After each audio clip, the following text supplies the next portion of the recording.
Why can you buy weed legally in Colorado, but be arrested for it in Texas? Why are abortions banned in some states, but protected in others? Why can one teenager vote in a school board election in Washington, D., but another can't even pre-register in Alabama?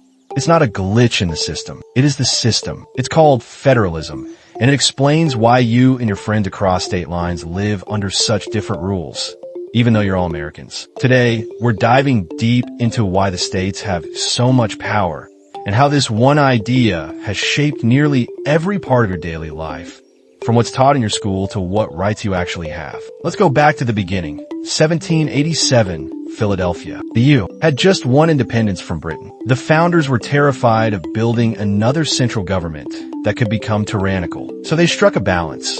The national government would handle big picture stuff like war, foreign policy, and printing money. Everything else, that would be left to the states. This is the idea of federalism, a political system where power is divided between a national government and smaller regional governments. In the U, that's the 50 states. Cut to Constitution text highlighting the 10th Amendment. The 10th Amendment made it clear the powers not delegated to the United States by the Constitution are reserved to the states respectively, or to the people. Translation?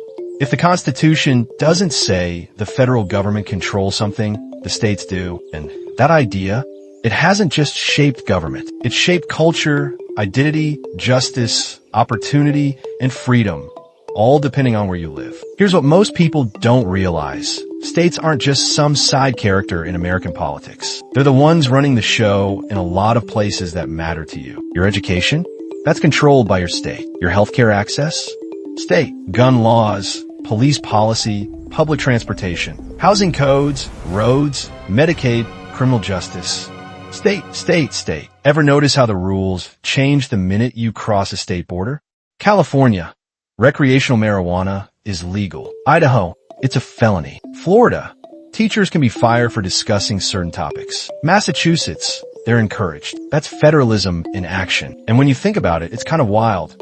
You can be more or less free depending on which state you're standing in. Of course, having 50 semi-independent governments doesn't come without tension. There's always been a tug of war between the federal government and the states. Who gets to decide what? Take the civil rights movement. Southern states enforced segregation. The federal government eventually had to step in and say, nope, equal rights are national. Same with same-sex marriage.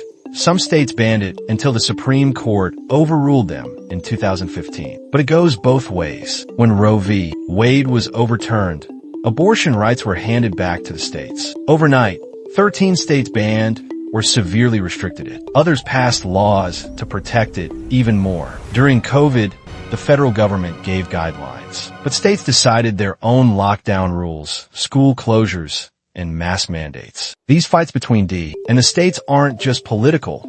They're deeply personal because they determine who gets health care, who gets protected, and who gets left behind. So, is federalism good or bad? YW checkmark pros. It encourages innovation. States can try new things, like Colorado legalizing weed or Vermont launching public healthcare experiments. It gives power to local leaders who know their communities better than someone in Washington. It creates checks and balances. If one level of government fails, another can step in. But crossmark cons, it creates massive inequality. A trans kid in New York might be protected. One in Alabama might not be. A single mom in Massachusetts might get better health care than one in Mississippi. Just be. Because of her zip code, it causes confusion. 50 different rule books for one country. It can even slow down national progress. States can refuse to implement federal policies they disagree with. That can lead to gridlock. So yeah, federalism is powerful, but it's also messy. If you're between 14 and 35, you might feel like politics is some far-off thing happening on Capitol Hill. But here's the truth. Your state government is more likely to affect your life than Congress. That curfew law? State. That school textbook you're reading? State. The right to protest in your city? State. The right to marry, vote, drive, get health care, carry a gun, get arrested, or adopt a child. All influenced, if not directly controlled, by your state. And here's the emotional kicker.